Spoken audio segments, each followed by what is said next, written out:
She's a good plants. Okay, a lot out of them, sure. Yeah. See you soon.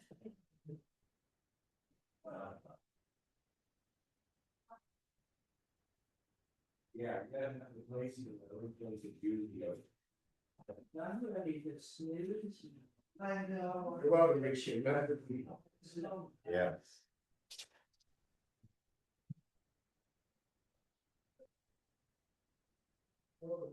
Oh.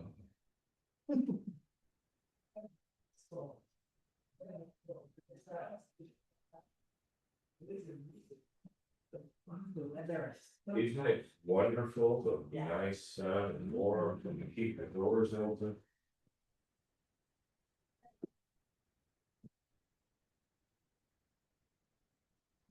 Thank you. Put the chairs out. Do you want more chairs? Let's stick with this and maybe. I think we usually have 4 people on. Yeah, let's put a couple of bolsters out, I think that's more. Well, we'll see. Yeah. And I can't predict this crowd. If somebody comes and sits there, and put money over here. We'll see who shows up. Oh, I'm gonna get the donation. Oh, my God.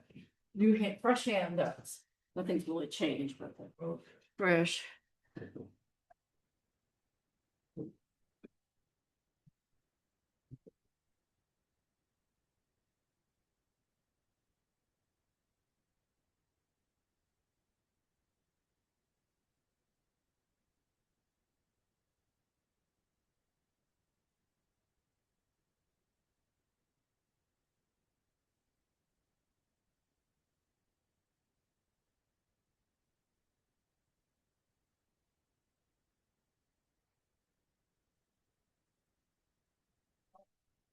Years of ridiculous. Well, were you helping, if you want to go for your ass? I think it was after, because right after the show. I rolled right into Spectrum Radio, from YouTube. Okay. Where the crisis program and came out back. Right. Like you were, or, yeah. The only class I ever missed other than last week was the very.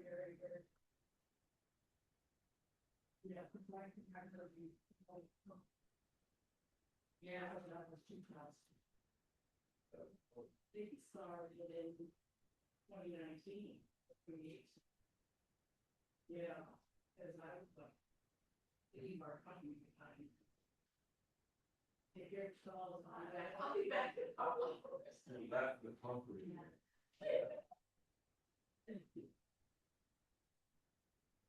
Finally. I have to get track of all of the best. Yeah. Those sutras are from Gita by applied.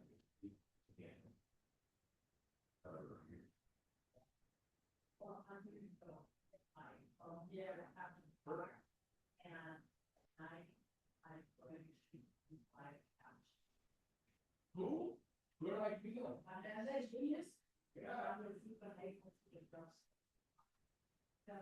Cool. So I'm going to see that work.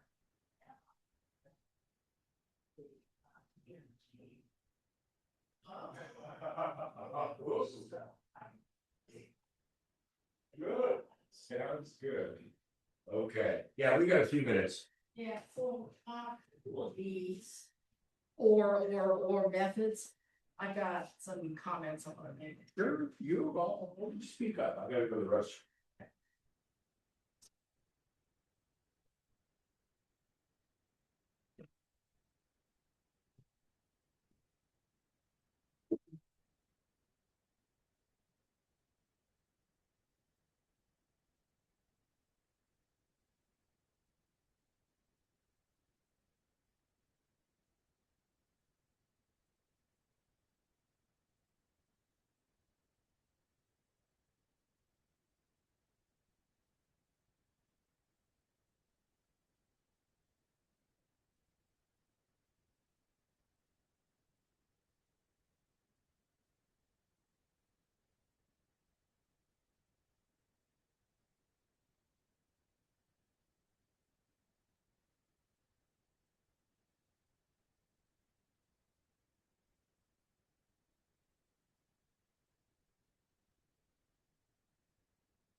Blanket under the bolster?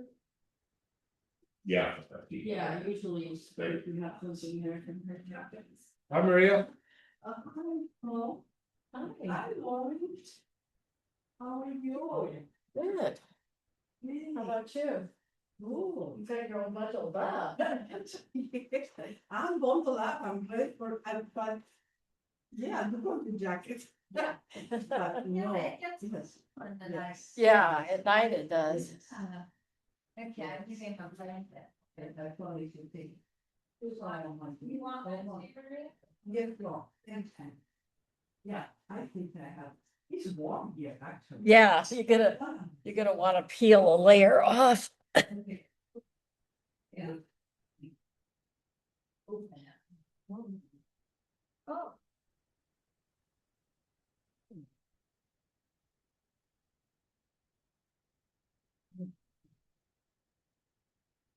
So the next meeting is in 20. I think I have some for you.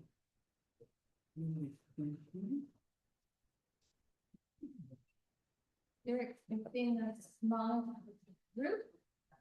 Well, no. Yeah. I just want to change my day because I am supposed to have again.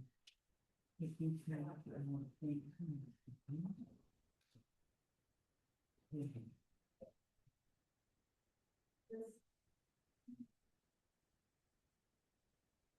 May 21st. Yeah, so I did go back to, here's my summary just for context. I Yeah. went back to 27. I was thinking we'd start at 27 and 28 or something. Yeah. Well, I get to fix my hair now. My once a day contour.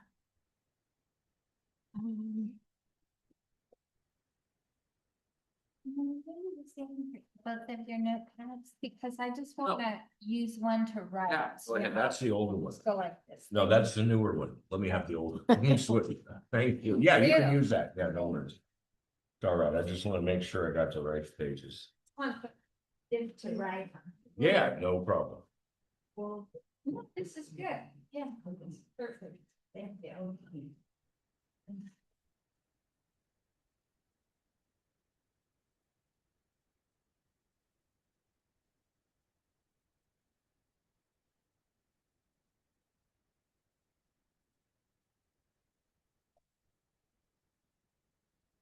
And maybe next time we'll finish up the first chapter. Think we'll get to 51 by the first chapter by next week. Look at my cheat sheet. I think so because, oops, I think it's the levels. Let's see, 40, it's the levels, here we go. Sattva, the mind, Sure. Oh. austerity, That's- purities. Yes. Yes. It's kind of, yeah, the rest of them are kind of a Yeah. continuation of the, what are things that you can do. Samadhi. To 55.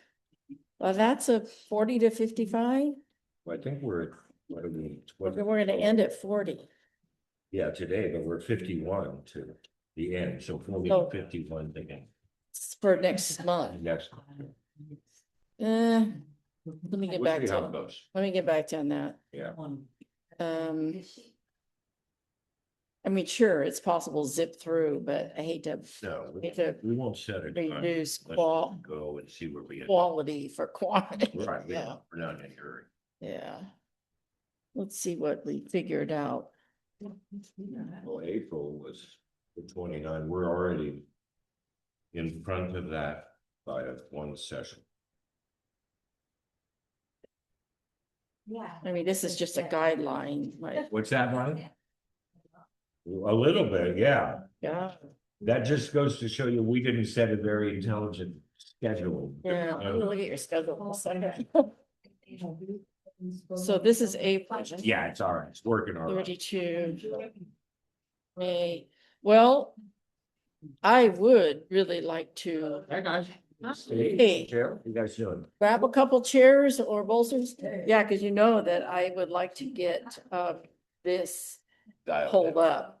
Right. So that it would August, we're done with, Right. we're done with whatever August, so. chapter one. Oh, definitely done with chapter 1 by August. Yeah, because so this We is might- April. We might use one of these as a recap.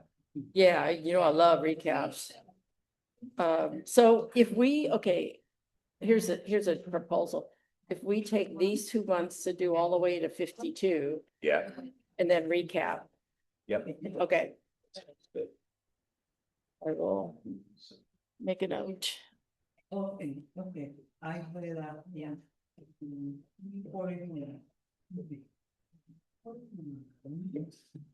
I didn't see.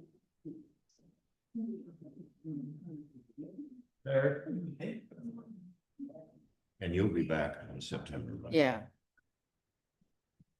Unless I get blown away. And we'll use July to recap. And then August is recess. September, we'll start chapter 2. Okay. Let's see what we got.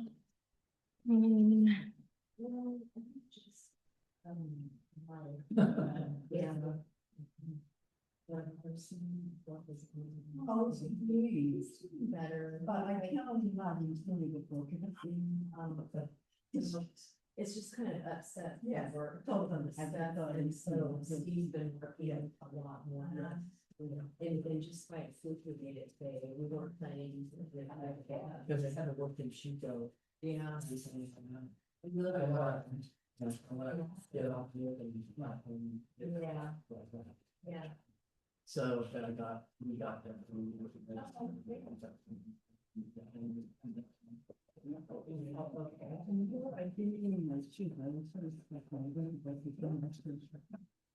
Yeah, to my house.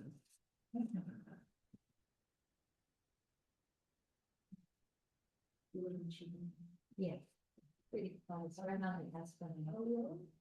That kind of thing. Yeah. Yeah.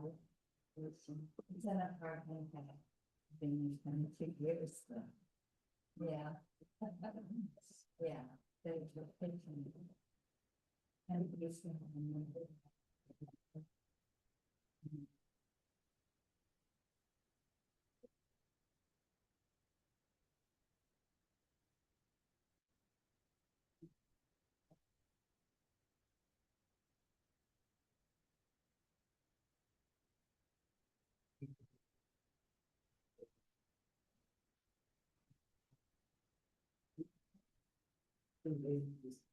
All the people that we've seen come and go. It's amazing.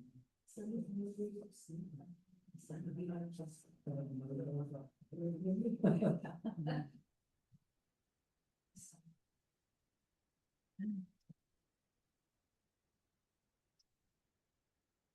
Where you from? Was born in San.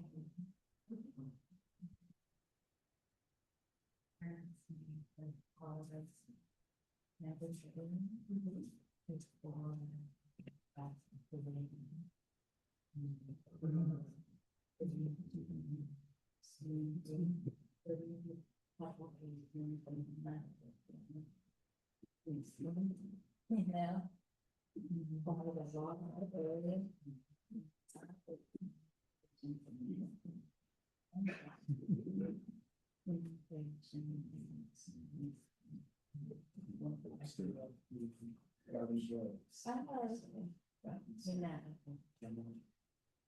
Yeah. And he was born in. And living, although, it's born in Mom. He was quite. Okay. Oh, we're sure, okay. And my, and get out of this, basically going along with each. We go to this. Okay, What's I that? brought the speaker down. Yeah, good. It's on. Shows You it's, find it? yeah, that's what I was just doing. It's on.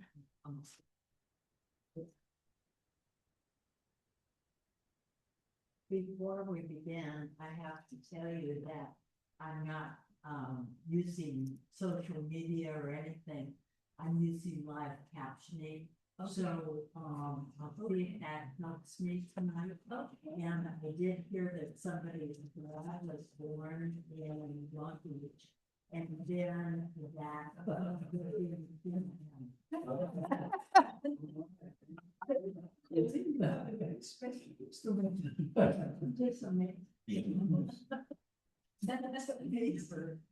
It's not telling you what I think, is it? Just what I say? There'll be an app soon for that.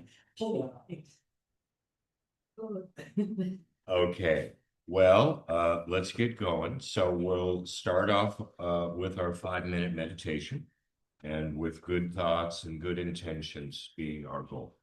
Okay, that meditation is going to start right now.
Okay, there you have it.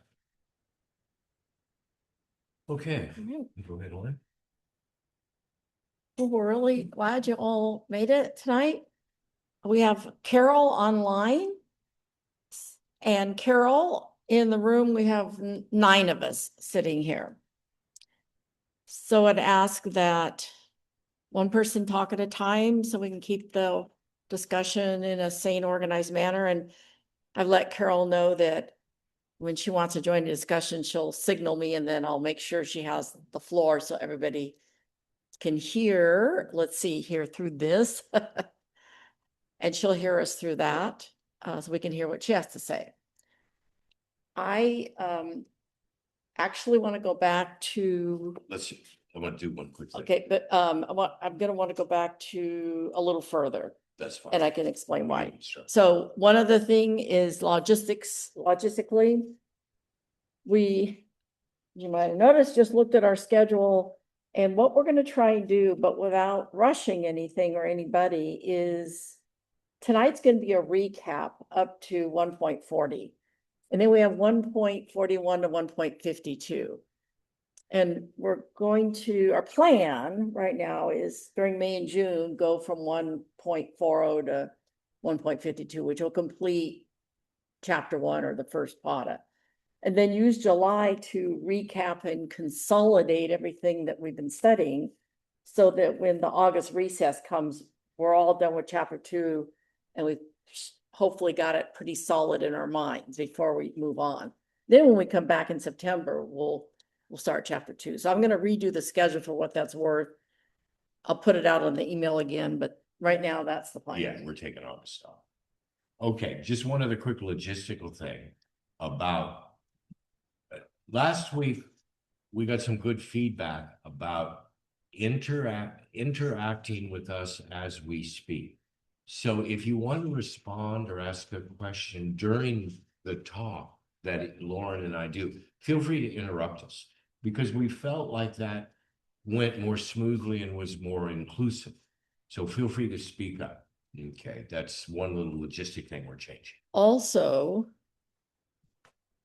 regarding recording. So recording is on right now. Because I haven't said anything I don't want to be recorded. Because he automatically sets it to being on and usually I turn it off. But anybody have any problem with leaving the recording on? Anybody? Okay, it's not going to inhibit anybody's thinking. All right, I'll just, because I could stop it and then restart it when we get a little more formal. But tonight we're going to just sort of flow through the section, the bigger section that we're talking about, and have it more of a conversation. So what happened was I was reading what Edwin Bryant, wherever my big book is, and the pre-colonial commentators said about these sections, and they kept referring back to 1.23. So that's why I want to rewind it a little bit further back.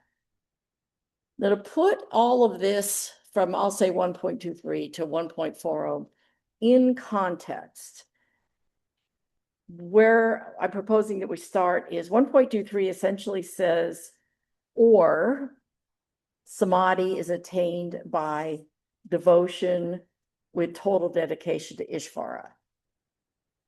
That's our anchor. We could put an anchor down right there and say, we want to still the fluctuations of the mind. We want to try and reach samadhi. And in fact, I had in my cheat sheet actually drawn a line 5 years ago, right before 1.23 to start a new section. Now, it doesn't mean that 1.24 and so on, we need to spend a lot of time on, but samadhi being attained by devotion with total dedication to Ishvara is bhakti yoga.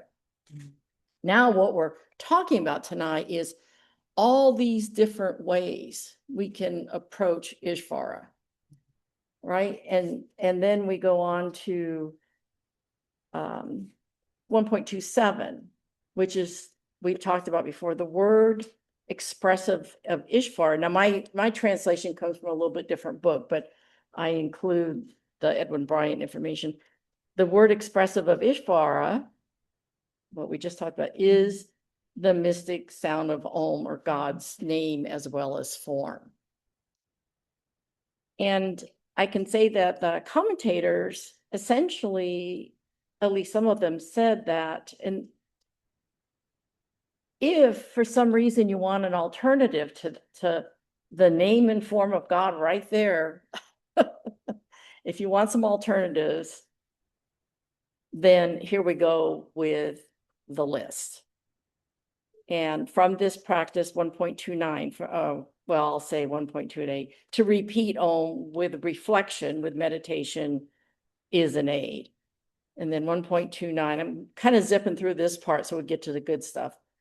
From this particular practice, all obstacles, the kleshas, which I think Tom talked about last time, the 5 of them, disappear, and simultaneously dawns the knowledge of the inner self. That's what we're after. And then 30, disease, dullness, doubt, carelessness, laziness, sensuality, false perception, failure to reach firm ground, and slipping from ground gain. These are distractions of the mind stuff. So there's the obstacles, at least in the commentators, they distinguish between these distractions and the kleshas, but they don't make a big distinction for any reason. They just make a point of saying that there's a kleshas, and then there's these obstacles, and then there's, oh, go ahead. Explore that. Okay. Because the kleshas, these 5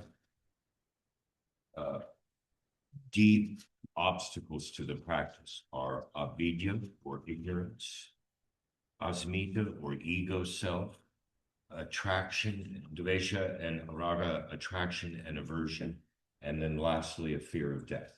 So think about those things. And ignorance is deep-seated inside of me. The ego is deep-seated, aversion, attachment. These are strong samskaras in us. Attraction and aversion. Our biggest obstacle, the biggest obstacle for anybody, everybody in the yoga path, is a fear of death. Because once we overcome that fear of death, we've overcome this attachment to the ego body, overcome that attachment to the individual. So, and my point here is the kleshas, these are deep-seated obstacles. The obstacles are more surface oriented. They're closer to the surface. So if one of the whole big practices of yoga is a cleansing out or cleaning of what has been there before. So it's easier to clean out the obstacles, the laziness, all of the disease, inertia, doubt, all that stuff's easier to deal with than these underlying kleshas that are deep-seated within us. So there's a hierarchy of obstacles. First with the obstacles that we're going to talk about in a second. Secondly, with the kleshas, which we've touched on, but we'll touch on them again in chapter 2. They're explained more in chapter 2. That's what I want to say about that. Go ahead. Yeah, and I don't disagree with that he calls them distractions, but Who called them distractions? Shivananda? Yeah. Okay. In his translation. Yeah. But there is a difference, because I thought, the reason I'm dwelling on this even for a minute is I thought that I had heard 2 months ago these being called kleshas, and I wanted to be clear that there's kleshas and distractions and disturbances.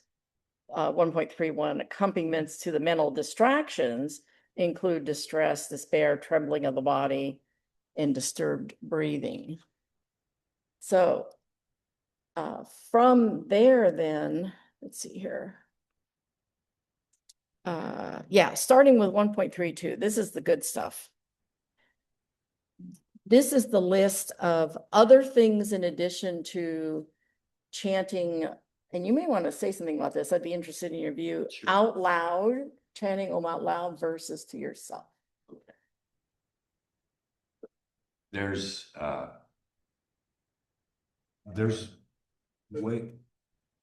there's ways to do this chanting thing. I'm in this class I'm taking from Prashant Iyengar online. He does a lot of verbalizations. I think I talked about a little bit about this last session. And there's ways to repeat the word Om, and there's ways to repeat other chants in yoga.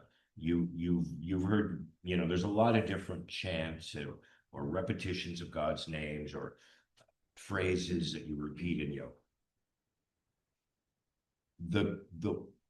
You can do them a number of ways. Number one, you can do them silent inside your head for just your mind. But when you do them audibly, they have a different ramification, a different result.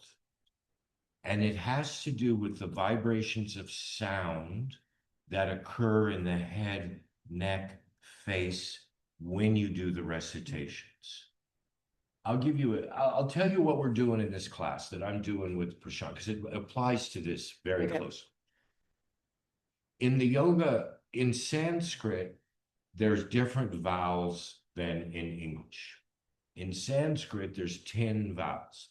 A, I, U, A, I, O, Au, Aha. And what Prashant has us doing in our pranayama practice is reciting these vowels over and over as we do our practice. In the supine pranayama or seated pranayama position, you're watching your breath, but you're reciting these vowels. Okay, what's the point?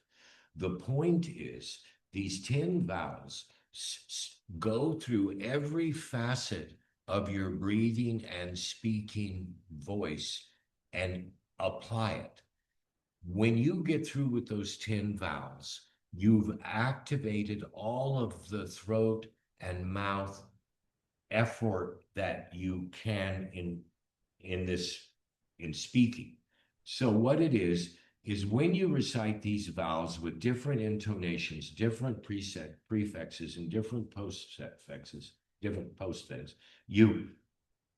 you vibrate and control the vibrations in the head. Now, what does this do? These vibrations, and we do it with Brahmari. Bonnie, you brought it up last time. You asked, well, isn't that Brahmari? Yes, it is. Brahmari, that humming. Yeah, okay. So that's part of this. And the reason you do that is for the vibrations that occur in the head, neck, face, throat. And if you're familiar at all with the yoga physiology, there's a whole series of nadis or energy channels that travel through the body all over the place.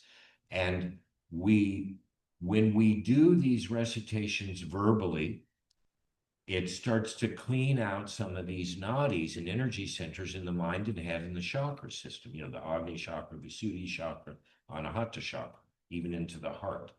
So there's the sounds out loud are important because of the vibratory quality and the effect of the vibratory quality on the energy body. So, but sometimes you're in a situation where you can't. Let's say that you're in a household and you got people sleeping. You can't do that all the time. That's when you do it silently.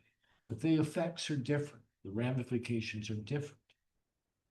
And the whole intention behind this is a cleaning game. You're trying to flush out all of the debris that we've accumulated in our mind and senses. I want to bring up a very important point about this. As you well know, part of the practice we do in yoga is a cleansing practice. We want to get rid of all the old stuff, all the accumulated baggage, both mental and physical and emotional in our bodies. The way that we clean the head is through this chanting, through the recitation of God's word, through the chants, the Gayatri mantra. People chant the whole. There's people today who chant the whole sutras in Sanskrit from beginning to end. And when you do that chanting, there's an effect, a cleansing effect, a clarifying effect to the mind and psyche. So that's a long-winded way of answering that question. silent recitation or verbal recitation. The verbal out loud is the better of the two, but the internal also has some benefits too for calming the consciousness. So they're both valid ways of recitation of mantra, but they have different effects. Like What we do at the beginning of class, is that different than what you're speaking of? no, that's a chant, Okay. but that's a chant to Patanjali. So Patanjali, well, heck, Patanjali. This is that chant. It's a traditional chant from the Iyengar system, but it's in the Vedanta, in the Upanishads. There's this chant, and Mr. Iyengar took it out and said, "This is what I want to do." And this was back in the 70s and 80s. We started reciting that chant at the beginning of class as a way to honor the history of yoga, honor Patanjali. And one of the important things I think that modern practitioners need to understand is we are part of a lineage that goes back for centuries, millennia, and we want to recognize that. We don't want to think of ourselves as special just because we're doing, 21st century yoga and we're this and that. No, there's a history here, and we need to recognize and honor that history. And that's what that chant's about. Within that chant, it talks about Patanjali writing the treatise on Ayurvedic medicine, talks about Patanjali writing the treatise on the Sanskrit language, and of course, the sutras, which is the third of his great accomplishments, right? So that's an honoring, that's a recognition of the history and the lineage of yoga. But through the chanting, it does do that same thing in your mind and head. I was participating in a chanting group here in town a number of years ago, and we would do a number of different chants over and over. And they would do the same thing. Many of them were chants to God, Hare Krishna, Ramakrishna, and stuff like that. And those have that same connotation. You're doing the chant oftentimes with the name of God or some form of God or some revered spiritual person, but the ramifications on you are that vibration quality, which is what you want to have happen. So I might be able to add that Sutra 1.1, there's some people that, says now we're going to present the Yoga Sutras, that first word or the word now really encompasses the whole look back. It doesn't say it because the sutras are as minimal as possible, but the understanding is we recognize the whole look back that it brought us this, and now we're going to do this. It wasn't just a technique to get students' attention. It was a shorthand version to recognize that. At least in some people's view of how that's translated. But you'll see in modern day yoga out there are a lot of traditions and lineage. The traditions don't adhere to a lineage. They just do what they do nowadays. They don't pay attention to the history and why we're here, what brought us to here. So that's what we're doing this in this work. We're studying how we got here. And that you clearly think it's important because you wouldn't be here if it wasn't important to you. So it's vital. Now, did somebody have a question about Brahmari? I thought I heard the word Brahmari. Yeah. Apparently, there have been some kind of scientific study about increasing somehow through the nasal folds molecules that help with your circulation, etc., etc. Yes. And I just, after we talked about, I said, is it actually, by doing those, but making those sounds, do you actually physiologically increase the production of certain molecules on your nasal folds? Is it an intention to that, or it's just? I don't know the answer to that on a physical level. Right. But what I do know when I practice, I intentionally try to create a vibratory quality in my head. For instance, when I'm doing Brahmari, if you know how you clear your ears when you go in elevation? If you clear your ears while you're doing Brahmari, it changes the dynamic of the sound in your head. When you increase the volume or decrease the volume or change the tone of the sound in your head, it gives you different vibratory qualities. And I can just say this from my own experience. It feels like the head is getting a little clean. It's a little, in fact, they call it, there's a famous author, a guy named Richard Rosen, who wrote 2 books on pranayama. And he calls it the skull shining breath, because it feels like it's cleaning your inner skull. Yeah. So I would imagine that theory that you just spoke about, a changing the molecular structure of the head and brain does occur. I can't say that for, Anyway, that's what I'm curious about, since that was. yeah. This must be why, sound baths are becoming so popular. We used to just hear the brass bowl or the crystal bowl. Right. And now they're using other instruments as well. Miliano used to come with, what was that? That didgeridoo, right, yeah. Oh, that's so nice. And as you were lying there, you would go around your head. And with that sound vibrating, it was fabulous. Right. Yeah, that's an offshoot of this, yeah. Perfect, yeah. And think about it. All song and singing has a little bit of that quality. So that's why, I'm not a musician, so I can't speak for it, but it seems to me that effect on the brain and head is much of the attraction of music, and if that vibratory. I read that older people enjoy the music of when they were in their teen years and those years where they were experiencing emotions very strongly. And so that's that attraction years later to that period of music. Hacks your feel-good hormones. It brings them forward because of that trigger. It's a trigger for, Yes. yeah. So we're gonna have to define Brahma. Okay. Yeah. Brahmari, let's do it. That's a Everybody sit up straight. Close your eyes. It's a humming sound. So keep your lips closed. And the next time you exhale, hum. with the exhale. On the exhale. Yeah. Okay, keep doing that. I'm going to talk over you, but keep doing that. Get into a couple of cycles of breath. Now, create the experience where when you make that sound, there's a vibratory quality that emanates through your head. A vibration. Now, change the tone of that vibration.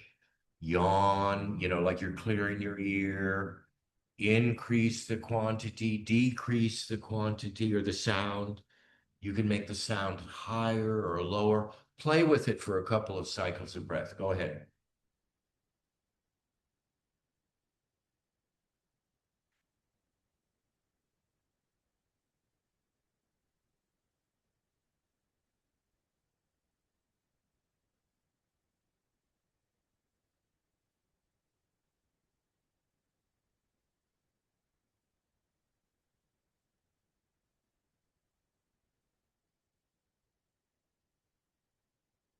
Okay, go ahead and finish up.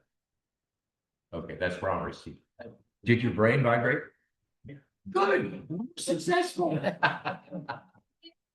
like in class listening to mention that you referenced it to be. Yeah, like a bee. Oftentimes it's called a bee breath. The bee, like a humming of a bee. Yeah.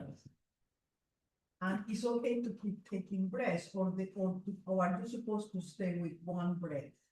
Well, Because I kept breathing. well, no, just every exhalation, then you stop, you inhale, and then,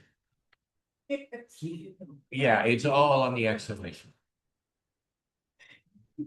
So, Get off, but is there a recommended, like, are you trying to extend your breaths? You know, like you're trying to keep them slow and Yeah. long? it should be done within the context of regular ujjayi breathing, which means longer inhalations, longer exhalations, yeah. So in this kind of work, that basic structure, the ujjayi breathing, everything is built on that. You start that. So yeah, slower, smoother, longer, more. And then the tone can change and all. And the point is to create a feeling in your head, to create a vibratory, a bee-like feeling in your head. And theoretically, this vibration quality in the head alleviates some of our baggage that we have in our mind, right? Our emotional baggage, our mental baggage, our physical or psychological baggage. You know, we all have it. And we want to alleviate it. We'll clean it out. So that's one of the methods of You doing it. can't think about anything else when you're doing it. Exactly. So, Yep.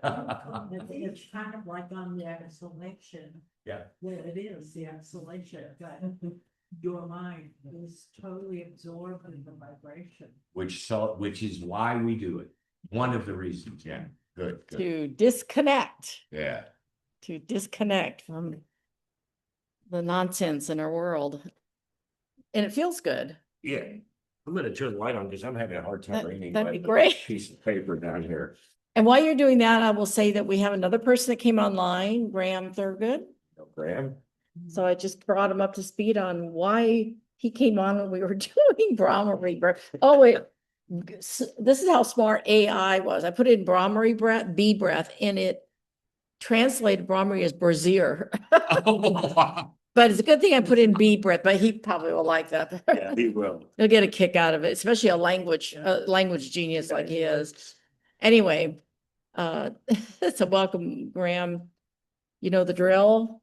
We're starting now at 1.32 in our recap.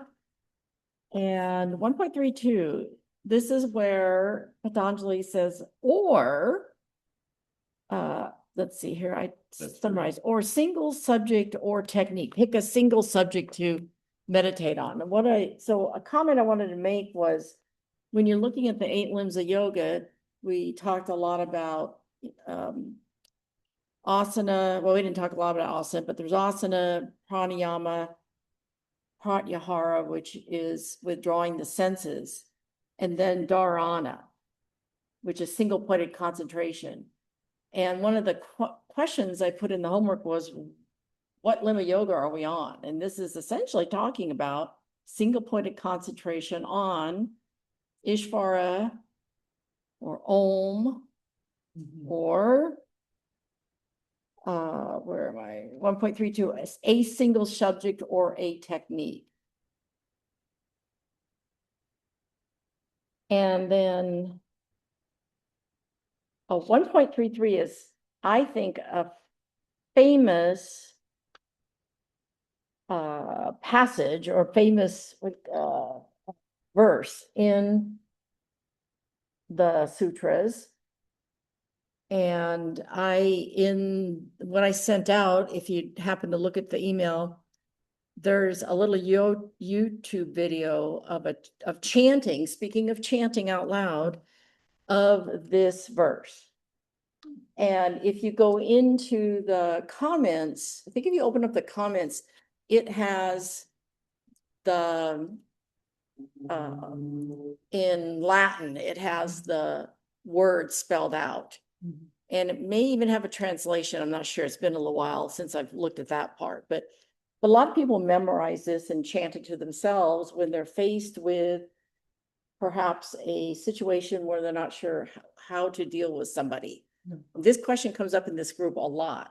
What about somebody that's mean? What about somebody that's having a hard time? What about somebody that, how do we keep our calm? How do we try to keep our thoughts level and calm when we're faced with either great highs or great lows. And traditionally, a lot of people will point to Maitri Karuna is the shorthand for it.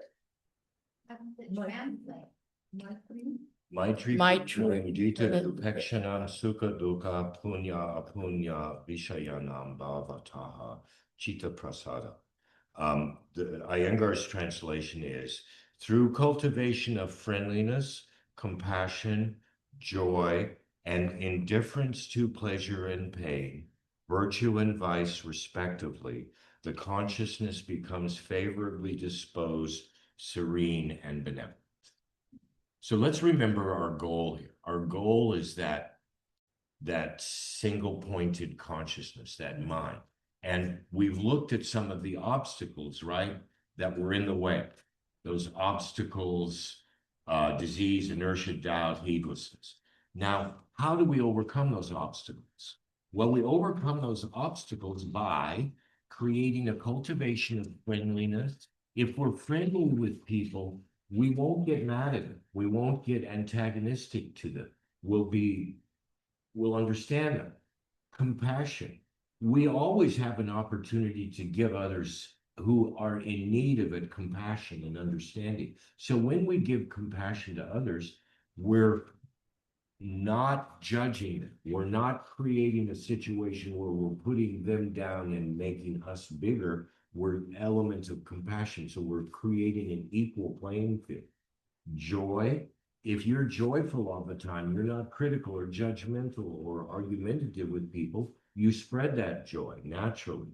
Indifference to pleasure and pain. This has to do with the detachment. It's inevitable that we will suffer pain in this life. It is almost inevitable that we will have pleasure in this life. The goal of the yogi is to not get attached to either. Because as soon as I get attached to pain, I feel sorry for myself. Oh, poor me, poor me. But that's folly because everybody does it. Same with the pleasure. You can't get too wrapped up into the pleasure because that will certainly end and it leads astray. It leads you away from that contented state of mind. Virtue and vice, you don't want to be. Vice is your decision. It's not their decision. I mean, all of us have moral and ethical standards that we would like to adhere to, and that's cool. But that doesn't mean that we can judge others by our standards. If somebody else wants to do something that isn't hurting anybody else and isn't a crime, I can't judge that. That's their business. So I can't get attached to it. Likewise with the virtuous person. Just because somebody does something good and I think they're a good person doesn't mean that they like that the rest of their life. When they go home, they might not be as kind to their family members as others. So and when you develop these positive mental states, it doesn't allow you to move towards the bad states, the negative states, the judgmental states. So rejoice with the happy. Have compassion to the sorrowful, be friendly to the virtuous, and indifferent to those with vice. If we go at it with that detached state of mind, we're no longer liable to get engaged in that mental quagmire of judging, criticizing, complaining, thinking we're better than others. All of that goes out the door when you have those positive states of mind. So, yeah, Bonnie? To revisit this verse, where would I find it? Oh, 133. 133. 133, yeah, or the email I sent out has the link to the YouTube video. Oh, okay. Okay, I've got some. And, Go ahead. yeah, I sent it to the whole group. Did you need me to send it again? No. Okay. Okay, Here's another phrase. This proactive state of mind keeps the mind in a state of well-being. The consciousness becomes favorably disposed, serene, and benevolent. So if you can make your mind through these proactive thought patterns serene and benevolent, you're going a long way towards calming the consciousness in general. Makes it a lot easier. But if you're filled with judgment, doubt, criticism, one-upsmanship, you got to get rid of that first. Those are the basic elements that have to be overcome. So Sure. definitely something worth practicing. I found the YouTube video to be helpful to memorize it, and then in difficult situations, sometimes it just automatically comes to my mind to remind me what to do. So it's, anyway, that's why I linked it. One more question, when you said in Latin, did you mean in the ancient language of Latin or translated from? What The language. well, I know at least as a minimum, the words that you would see, say, in your translation of the sutras, they have that written in the Latin script. Oh, the Latin Yeah. script. What Okay. really helps, Yeah. it helped me, was to hear the words pronounced. Okay. That's what helped me memorize. I don't have the whole thing memorized anymore. I got on this, I don't know, like, yeah. And I'm not sure No. if the English is there, but it's there in our translations. And it might be there, might not. I can't swear to it at this point, because Okay. I just review it once in a while to hear the language. Another, if you like this, another, let's see here, tool that I made, because this is, I think this is from my perspective and my experience, this is an important one, is I wrote it out for myself.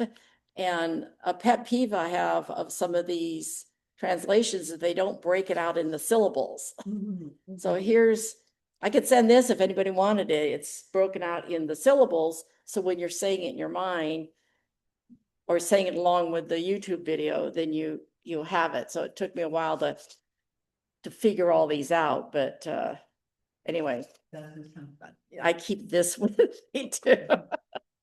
Wherever it goes, in here someplace. You can go on YouTube and you can get recitations of the whole sutras. Mr. Iyengar had one made. He didn't recite it, but a Sanskrit scholar recited it. And he introduced it, and it was the full sutras. And I listened to it a couple of times to get the pronunciations and everything right. But you can find all this stuff on YouTube now. Yeah, it's amazing. Okay. All right, we ready to move on? Okay. Okay. 1.34, retention of the breath. Well, it's about the breath. Or by maintaining the pensive state felt at the time of soft and steady exhalation during passive retention after exhalation. Now, I taught that all this week. Retention of the breath after the exhalation. So in the pranayama practice, you can retain the breath after the inhalation, you can retain the breath after the exhalation. We do them both. But there's something deeper, more profound about retaining the breath after the exhalation. Number one, you have a lot less air in there, so you have to do it. It's a much shorter period of time that you retain your breath. But the deep-seated element of this it's your relationship to death. When you are in that state of mind of not breathing and not having any air in you, if you wait long enough, a fear comes up, a fear of death, that you're never going to breathe again. That needs to be looked at, because this will refer back to the kleshas. Our biggest fear is the fear of death. So when we can confront fear on a daily basis or a periodic basis in our breathing practices, we'll start to learn to overcome that fear. So that, let's face it, intellectually, we all know we're going to die, but we still have a fear of it, deep-seated fear. So this practice touches on one of the most deep-seated fears we have, encouraging us to overcome it. That's why that exhalation retention is more important than the inhalation. Okay, I have something to say about Sure, this. go right ahead. I practice this a lot. This is my go-to in this list. I also teach it with my group. And what I find with it is that, and the way I teach is called Apajapa. It's a different approach than what Tom did, but it's just a different approach to it. There was a YouTube video that I did on the YCC website or channel, and it disappeared somewhere to clean up, but I could do it again and put it back there if anybody's interested. It'd take me about 30, 45 minutes. But what I find with it is kind of the opposite. And what I figured out was it's the one time when you're at the bottom of the exhale that you are completely still, that you are not even breathing. Because if you're breathing, you're moving. So if you are looking for a place to go to experience complete stillness, this is sort of part one or layer one, that's a good place to go. And it's silent. If you can be in a silent room. And the approach that I've taken to it is to develop your witness consciousness, which is used in different parts of pranayama. And as you work your breath through this apajapa process, and you're witnessing your breath, as you finally witness the exhale as it goes down, and you're just consciously witnessing it, you're not telling your breath to do anything, and you come down to the retention, the natural retention, and as you witness it, it's like everything just calms down and smooths out. And I find my desire with that place is to make it longer and longer and longer. I've never, from the first time I was aware of it, had any sense of fear. Now that's just me, one person, but I find it so useful that I teach it about once a month, and I practice it probably about once a week or more sometimes. And it's just a different approach to it that I can say can provide that still, quiet peace to you. And there's something about witnessing it with your witness consciousness that when it connects at that level, it's almost like it finally, to me at least, opens up and connects with the greater divine consciousness, because you're just there with yourself in your conscious state, because there's nothing else disturbing it. There's no breathing, there's no sound, there's no movement, there's nothing. Now it takes a little bit of practice, like all of this stuff, or maybe a bit of practice to be able to sustain it. But the first time I came across it, it hit me like a ton of bricks. It's like, oh my God, this is what I've been looking for, is this peace. Can I ask you a question? So I have a different take on it, and I teach it differently. I don't teach it with you, Jai. I teach it where your breath essentially gets smaller and smaller and smaller. I can't explain it. That's just how it works. Mike, I would be curious, you around the sensation of it, is it for you very kinesthetic, or does it bring any images, or that's out of the question? It's an experience of stillness, quietness, peace, and just pure consciousness. So I'm conscious of being conscious is about the only thing that's left.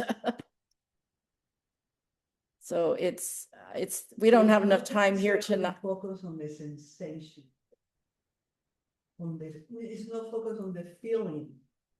Well, what you're witnessing is the stillness.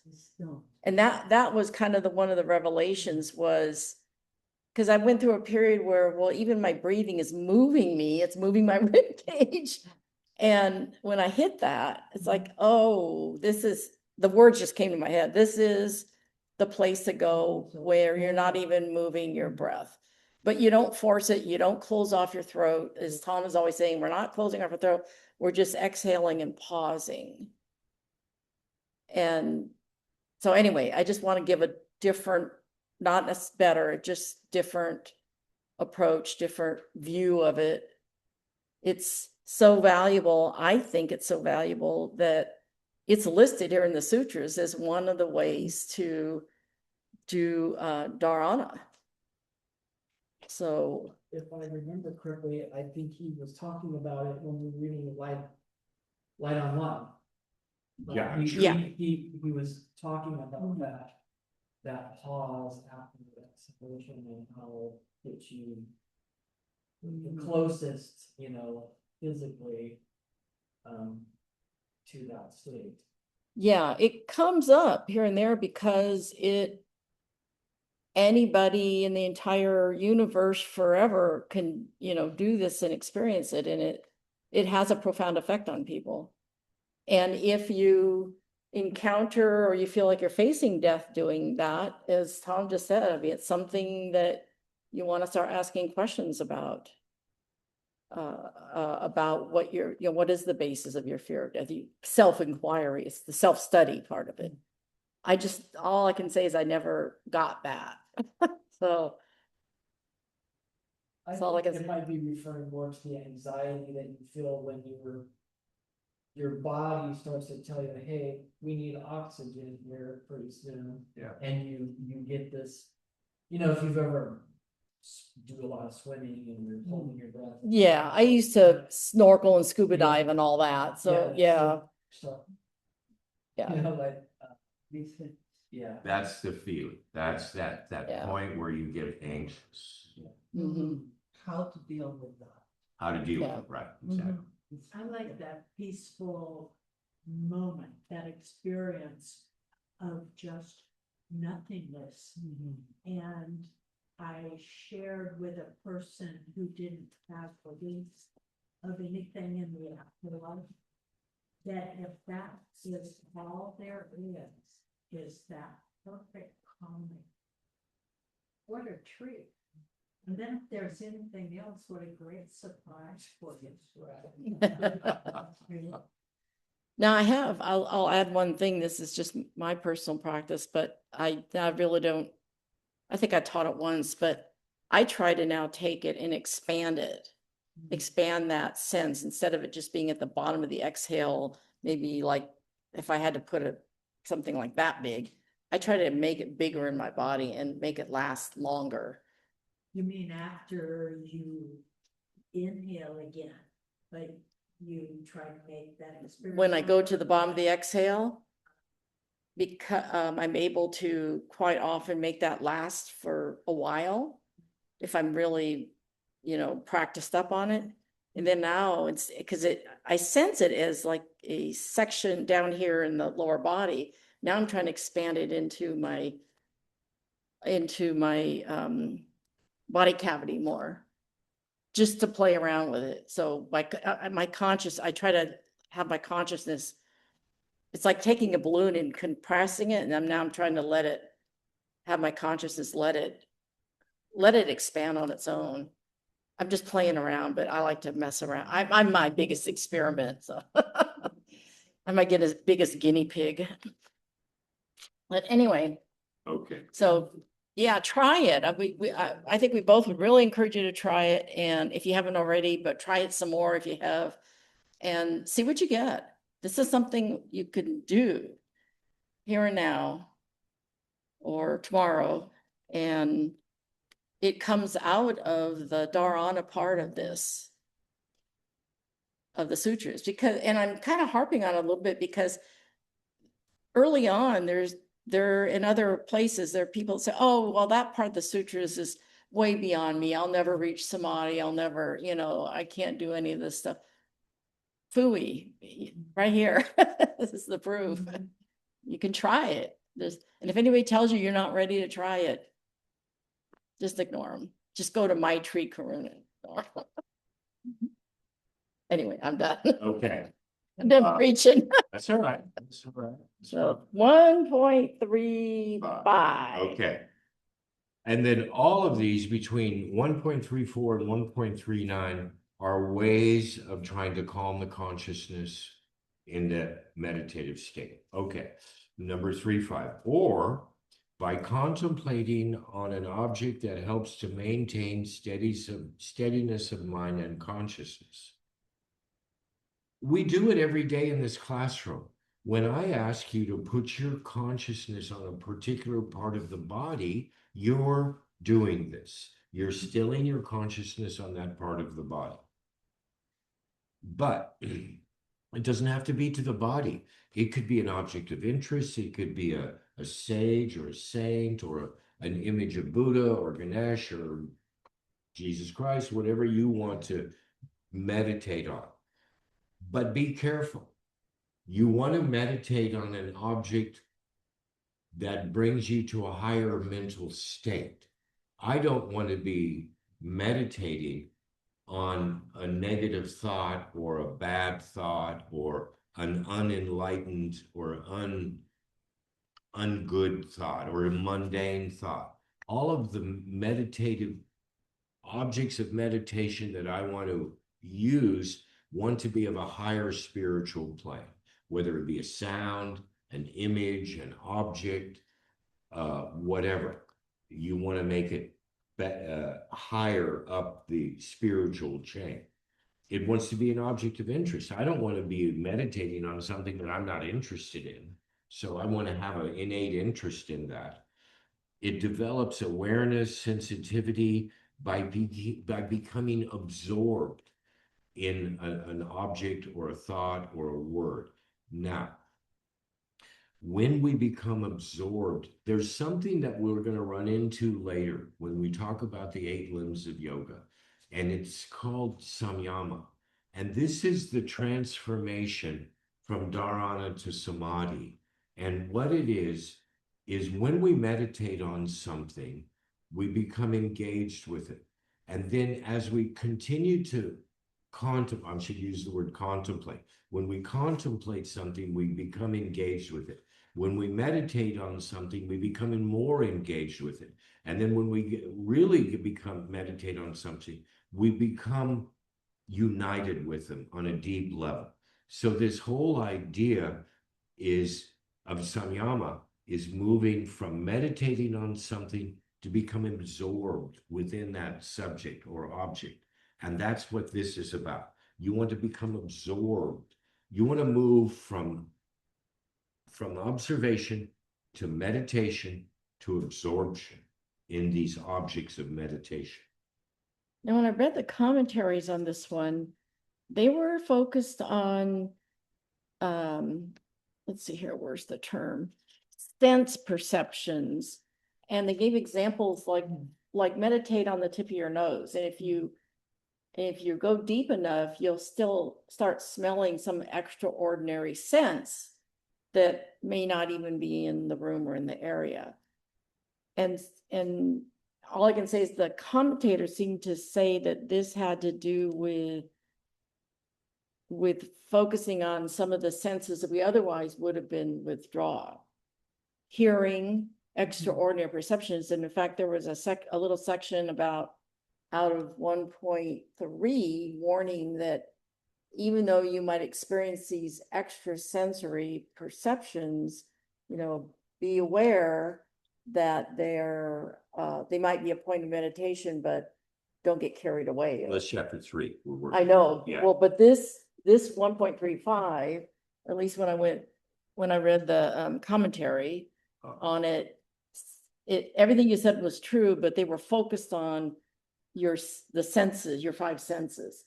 And you can meditate on hear what you're hearing. You can meditate on what you're smelling and what you're tasting, or meditate on the tip of your tongue. And if you do it long enough and hard enough, I guess you'll start tasting things that aren't there. You'll get the extra sensory. So it's probably not something that, well, people might try it. They might try it. Who knows? But I just want to add that in that Sure. They interpreted this as specifically the 5 senses. Okay, 1.36, or concentrate on the supreme ever blissful light within. I love this one. It represents the divine consciousness. Or, let's see, Edwin Bryant's, or steadiness of the mind is gained when the mind is pain-free and luminous. It is the ego reflecting the soul itself, the Atman itself. It is indirect awareness of Purusha by the faculty of the ego. So that was the commentator's view of concentrate on the supreme ever blissful light within. Okay. This brings up a point. We all know the chakra system, right? This Mula Bandha, Svadhisthana, the Maniparaka, the Anahata, the Visuddhi, and the Agni chakras. These are energy centers in the body. What Mr. Iyengar talks about in this one is this is an example of meditating on the heart chakra, the center of the chest, that not the physical heart, but the center, the energy center. And we will run into this in chapter 3 more closely. But when we meditate on these energy centers of the body, some of the energies that manifest from that are because of this meditation. For instance, if we meditate on the heart chakra, we realize this effulgent light of the soul. That's way out there. But when I meditate on the heart chakra, I become more compassionate and more understanding for others. I understand them more. When I meditate on Mula Bandha, the Muladhara, the base chakra, it starts to help me deal with the basics of life, like sexual urges, how you survive in the world, your survival mechanism. And if you meditate on the Muladhara chakra, the Svanistana chakra, about the belly button, that has to do more with your sexual urges and your energy and how that works in the world. Then you come up to the Maniparaka chakra in the just behind the bottom sternum, and this is the digestive system. So when you meditate and work on that, it improves the underlying physiological functioning of the digestive system, the reproductive system, the elimination system. And then the heart has to do with the chakra, the compassion and interrelation with the world. The Visuddhi chakra has to do with voice. If you clean up and that has to do with the sounds that we do when we do vibrations and chants, starts to clean up the chakra in your throat and your head, Agni chakra. And then, of course, there's a lot of meditations about the third eye or the Agni chakra in between. So what this is showing us is this is an example of a meditation on the heart chakra that brings you this effulgent light. But there are all these other chakras that you can meditate on too that give you certain qualities or reveal certain parts of you that are important in the spiritual journey. So the way that you work with, I had a tough time because I would read about these chakras and I was thinking, how do you get them? How do you make them happen? How do you stir them up? Well, this is how you do it. You meditate on it. You focus your mind on it. And also with the practices like the Brahmari and stuff like that. Now, there's this other practice that I've been teaching lately in class called Uddiyana Kriya, where you lift and open the chest. And when you exhale, you keep the chest lifted and your abdomen and pelvis go back into the body. Now, when you do that, that's stirring up and activating the root chakra, the Svadhisthana chakra, and the Maniparaka chakra. And it's stirring things up and bringing illumination and life to these chakra systems. So the point is, by meditating on these chakras, you can calm the mind, just like all of the other things we're talking about. This is an example of one of them. We'll talk about them a lot more when we get into the third chapter, some of the powers. But that's what Mr. Iyengar was sort of working on, that idea that by meditating on these chakras, that's the way to enliven them, clean them, by working certain breath patterns, it cleans out your system and stuff like that. Was this perhaps one way that, Iyengar helped,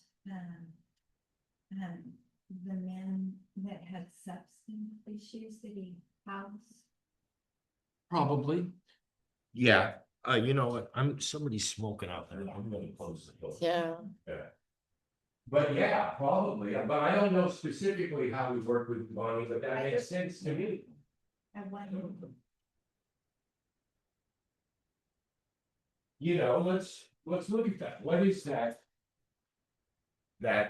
So the man had an addiction, alcohol probably, something like that. So Smoking. smoking, yeah, probably smoking. So, yeah. So I doubt it was that much complicated. I imagine he just said, hey, if you want to change your behavior, do what I say. And he just led him through a regular yoga practice, made him accountable to himself. I don't know that story, but that's probably what. It was in You just. probably Light on Life. Light on Life is where he mentioned it, but he didn't go into any real detail. Yeah.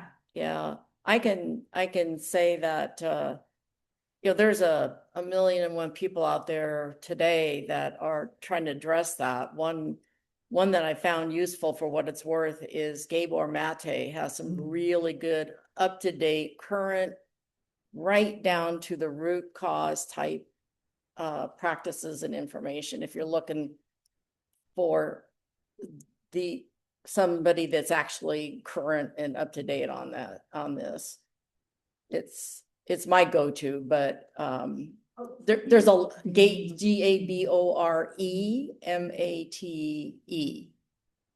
Again, you just Google it.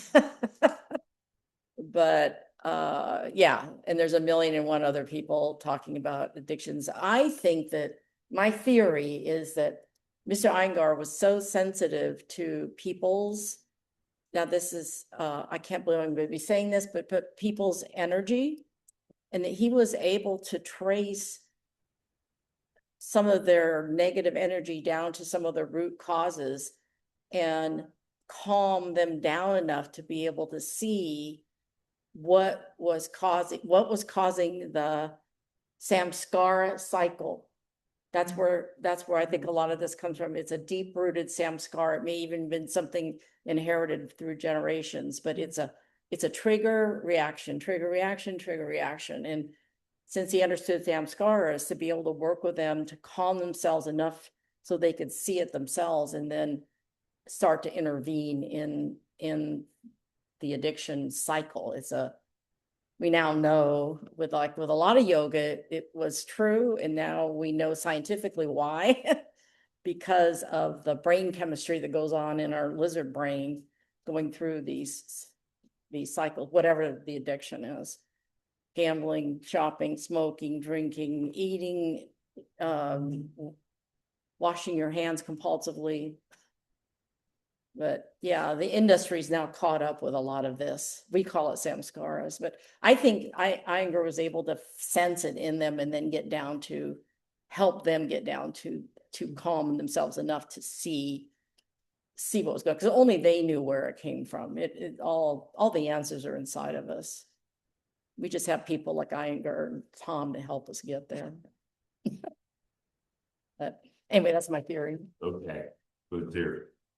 Okay, let's go. So 1.37? yeah, 1.37. Goody, this is a good one. Okay. Or, right, these are methods you Yeah. calm the consciousness by, or Meditating on. yeah, that's by contemplating on enlightened sages who are free from desires and attachment, calm and tranquil, or by contemplating divine objects. And the commentators and Bryant, I think some of this was a little bit tongue in cheek, but said that if you are not yet there as a sainted soul, you might want to meditate on one who is pure. You can sort of transfer your meditation to a saint or pure soul to get a flavor of it. And this goes along with what I said a little while ago about you want to pick something good to meditate on. I don't want to meditate on Joe Schmo down the street. I want to meditate on Buddha or the Patanjali. I want to meditate on a higher somebody that's a higher spiritual plane than me. And enlightened sages doesn't get any better than that. But how do you define an enlightened sage? They have no desires. They've conquered aversion and attraction. They have no attachments. They're not attached to their possessions. They could give them or lose them. They're calm and tranquil all the time under all circumstances. And these freedom from desires and attachments have to do with what I spoke about earlier about the kleshas.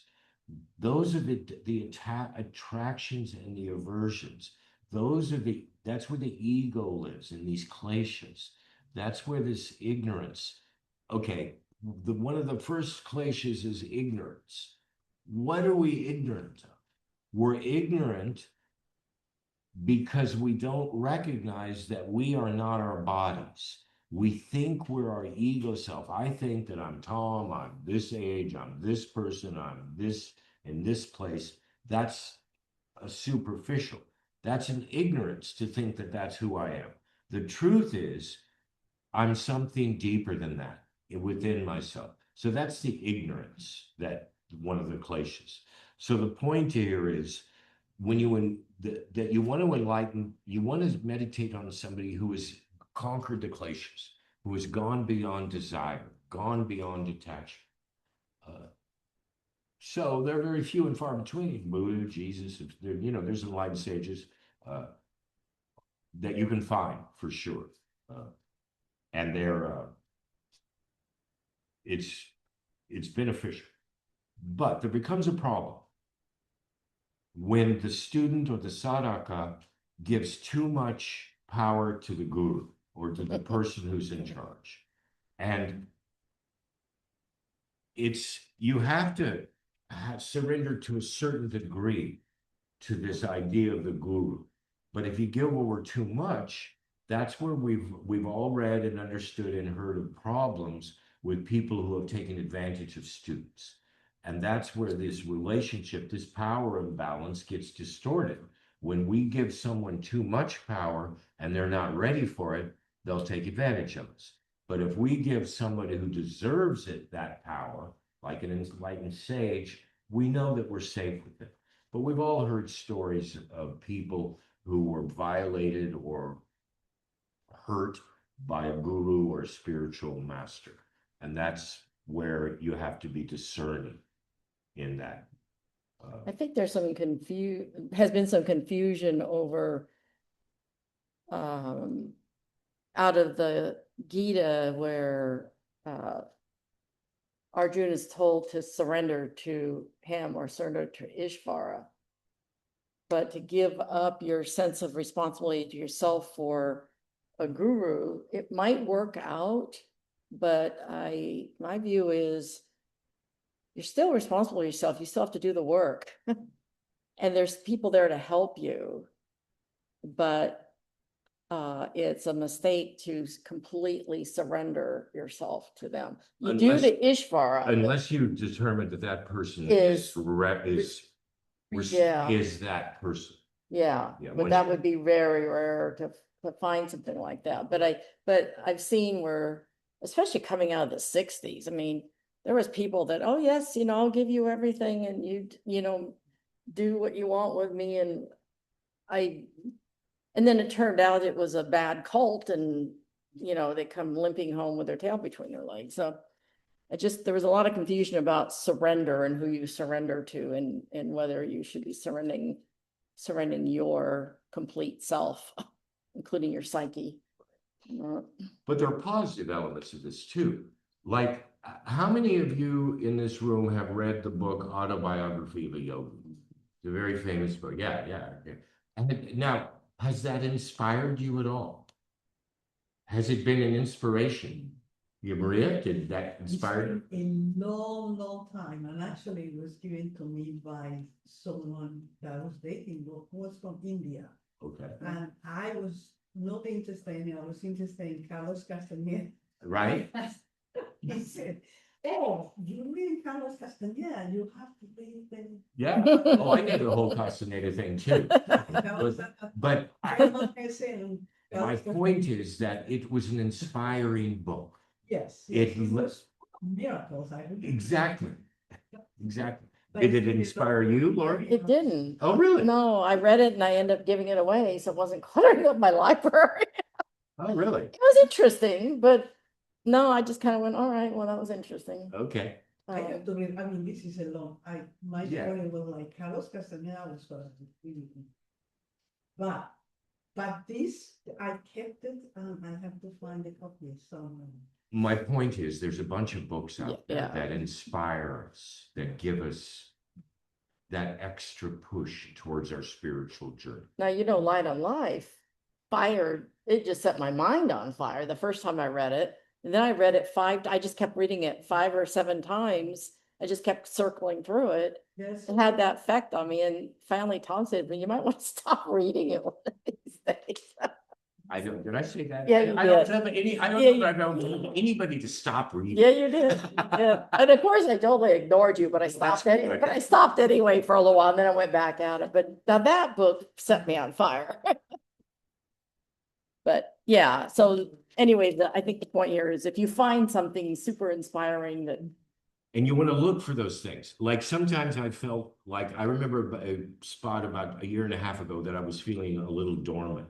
And I thought, all right, Tom, go out and find a good book that'll inspire you in the practice. And I did, and I found it, and it inspired me. So the point is, you want to find things that inspire you towards that practice, not waste your time or bore you. yeah, waste your time. Okay, 1.38, or by concentrating on an experience had during dream or sleep. That's one translation. Another translation, or the mind can become steady when it has the knowledge attained from dreams and sleep as its support for the mind. The second one was Bryant, the first one was Satchidananda. So this is about dreams and sleep.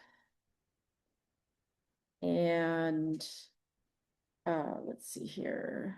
So here's a little bit more from the commentators. When the mind is in deep sleep, it is finally free from thought, and it's still meditating on this state when awake to sustain the mind.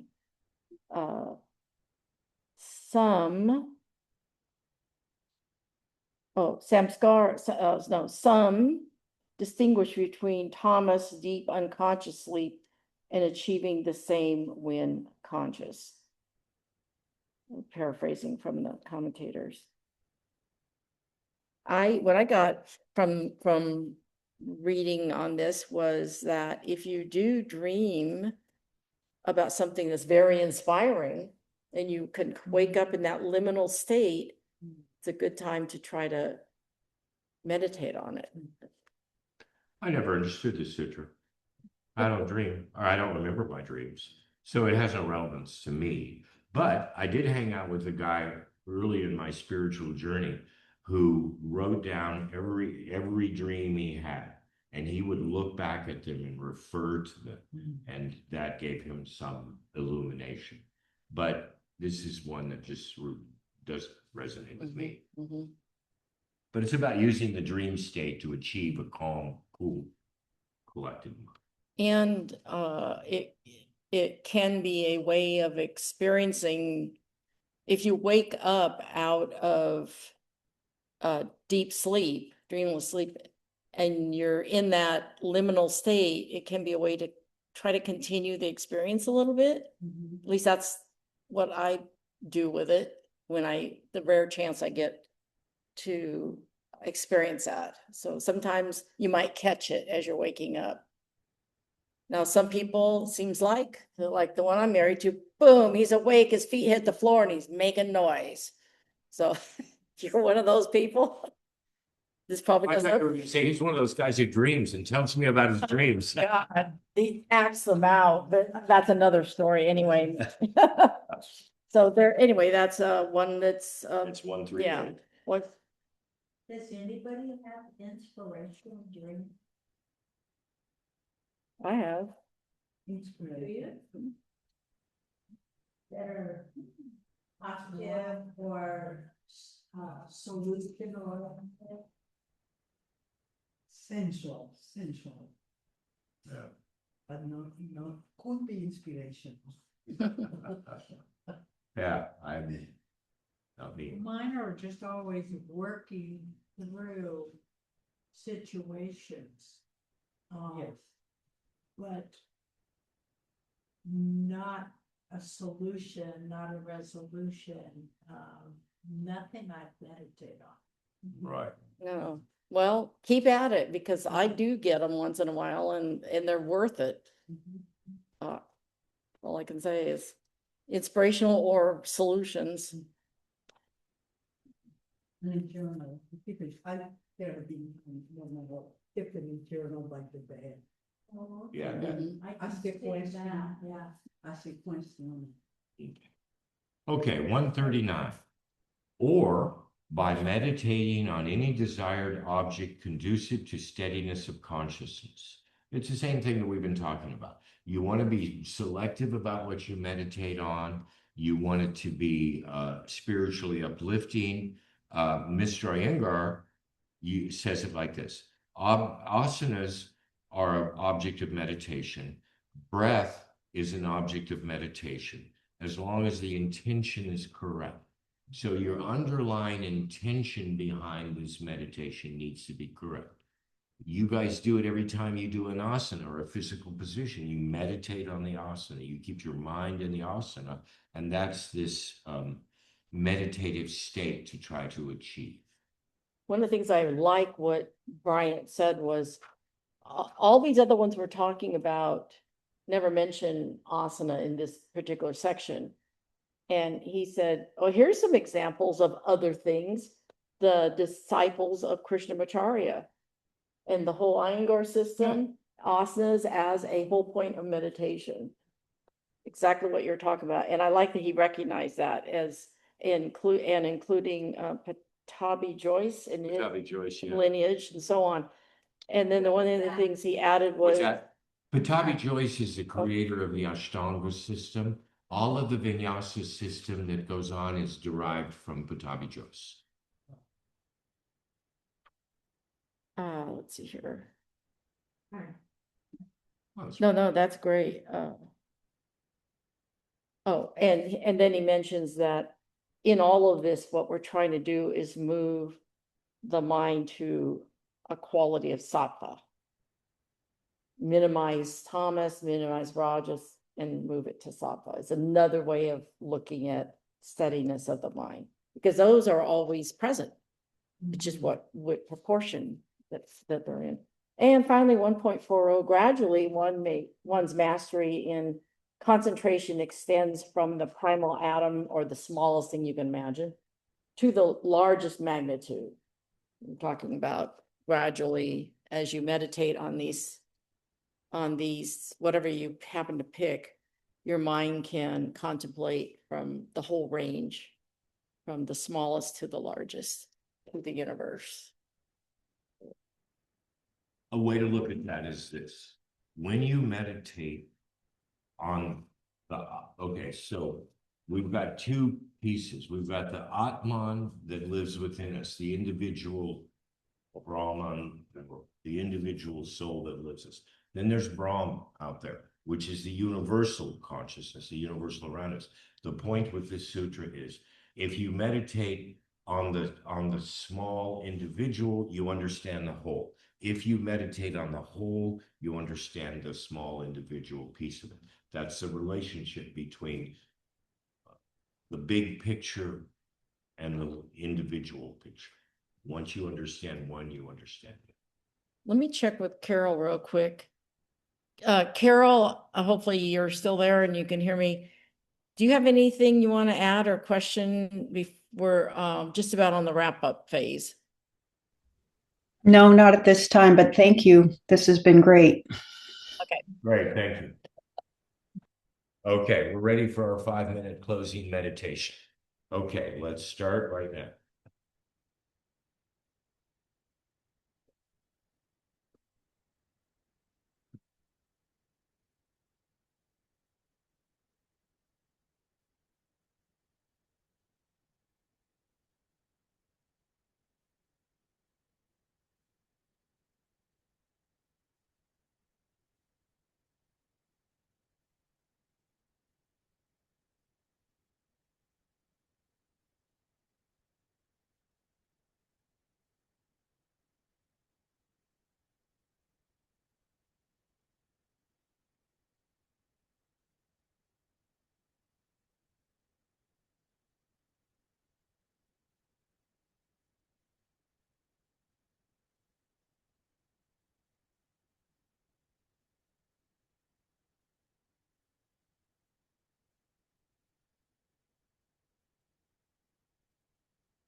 Yeah.